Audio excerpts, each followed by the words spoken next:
জুম্মার নামাজে দেরি হয়ে যাইতেছে, তাড়াতাড়ি যাইতে হইব। আরে রাব্বি ভাই কই যাচ্ছেন? আরে আপন, আমি তো নামাজ পড়তে যাইতেছিলাম, তুমি কই যাইতেছো? নামাজ পড়তে যাবা না? মাত্র মসজিদ থেকে আসলাম, মসজিদ একটু জায়গা নেই, মসজিদ পুরোটাই ভরা। ভাই ইমাম সাহেবের আওয়াজ এই জায়গায় আসতেছে, চলেন আমরা এই জায়গায় নামাজটা পড়ে ফেলি।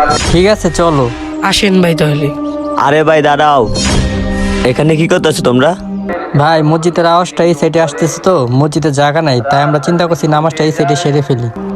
আচ্ছা ঠিক আছে, তোমরা যে জায়গায় আছো ওই জায়গায় দাঁড়াও, এক পা লড়বা না। ভাই লোকটা বেশি সুবিধার মনে হচ্ছে না, চলেন আমরা এই জায়গাতে চলে যাই। আচ্ছা চলো। আরে ভাই দাঁড়াও। ভাই আমাদেরকে ছেড়ে দেন ভাই, আমরা তো কিছু করি নাই ভাই। ভাই এই জায়গাটা অনেক অপরিষ্কার, আমি চাই না আপনারা নামাজ পড়ে কাপড় নষ্ট করেন। এই জন্য ভাই আমি আপনাদের জন্য জায়নামাজটা আনছি, নেন ভাই।